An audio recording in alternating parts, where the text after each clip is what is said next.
श्री राम जन्मभूमि का शहर, भगवान राम की नगरी और आस्था का सबसे बड़ा केंद्र। लेकिन इसी पावन नगरी से सामने आई है एक हैरान कर देने वाली खबर। अयोध्या में पुलिस ने सेक्स रैकेट का भांडाफोड़ किया है और अब आरोप है कि ये इस धंधे को संरक्षण खुद पुलिस दे रही थी। जी हां, पुलिस की मिलीभगत से ही पिछले 25 सालों से ये कारोबार चल रहा है। भगवान राम की नगरी का नाम बदनाम किया जा रहा है और सपा सांसद अवधेश प्रसाद ने इस पर कहा है कि जहां चकला घर चला है वहां बुलडोजर चलाना चाहिए। यह मामला अब सिर्फ अपराध का नहीं बल्कि राजनीति और आस्था दोनों पर सवाल बन चुका है।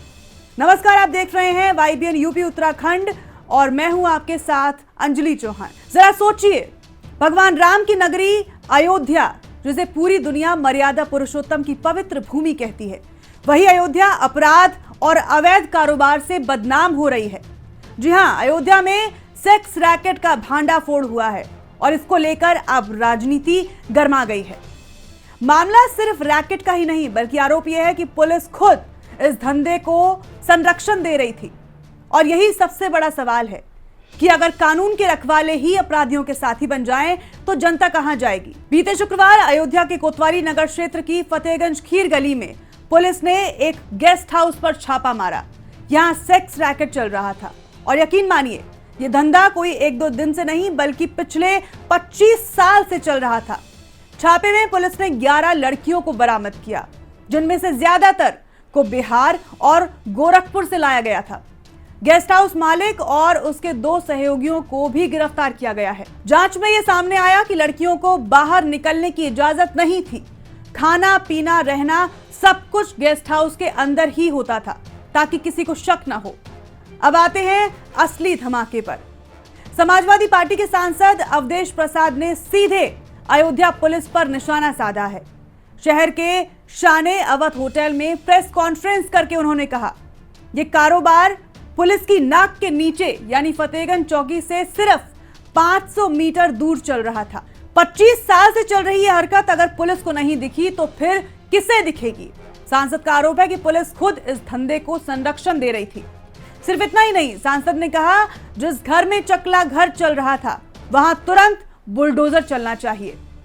सोचिए, राम की नगरी अयोध्या और वहां चकला घर। यह सिर्फ अपराध नहीं, आस्था का अपमान भी है। अवधेश प्रसाद ने यह भी कहा कि इस पूरे कांड से भगवान राम की नगरी बदनाम हुई है। उनका कहना है कि जो भी लोग इसमें शामिल हैं उन्हें किसी भी कीमत पर बख्शा नहीं जाना चाहिए। अब सवाल यह है कि क्या अयोध्या जैसे धार्मिक और सांस्कृतिक केंद्र की पहचान को इन अपराधों से धूमिल किया जा रहा है? क्या इस शहर की छवि दुनिया के सामने धूमिल करने की कोशिश की जा रही है? और क्या प्रशासन ने वाकई 25 साल तक अपनी आंख मूंद कर रखी थी? जैसे ही सांसद के आरोप सामने आए, अयोध्या की राजनीति गर्मा गई। अब विपक्ष सरकार से पूछ रही है, अगर पुलिस ही अपराधियों को संरक्षण दे रही है तो कानून व्यवस्था का क्या मतलब रह जाएगा? बीजेपी पर निशाना साधते हुए समाजवादी पार्टी ने कहा, राम की नगरी अयोध्या का अपमान हुआ है, बुलडोजर सरकार कहां गई?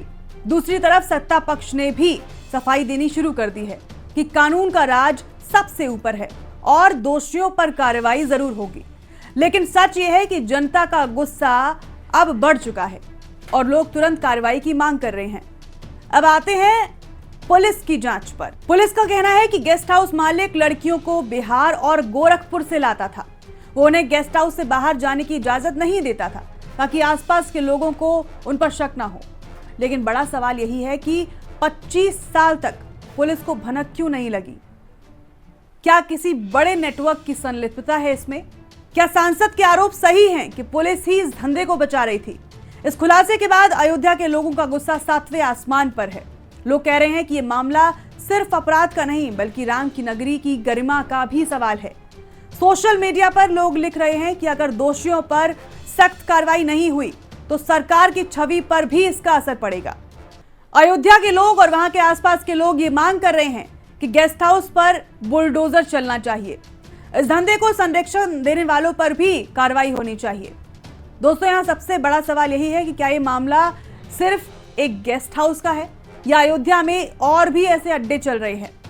क्या सांसद के आरोप सच साबित होंगे और क्या सरकार वाकई इस बार बुलडोजर एक्शन दिखाएगी या फिर नहीं। अयोध्या सिर्फ एक शहर नहीं बल्कि करोड़ों लोगों की आस्था का केंद्र है। अगर वहां इस तरह की गतिविधियां होंगी तो यह सिर्फ कानून का उल्लंघन नहीं बल्कि धर्म और संस्कृति का अपमान भी है। अब जनता की निगाहें प्रशासन पर हैं। देखना होगा कि यह मामला सिर्फ बयानबाजी तक सीमित रहेगा या सच में दोषियों पर गिरेगा बुलडोजर। आपको क्या लगता है? कमेंट में हमें लिखकर बताएं और देखते रहें YBN यूपी उत्तराखंड। नमस्कार।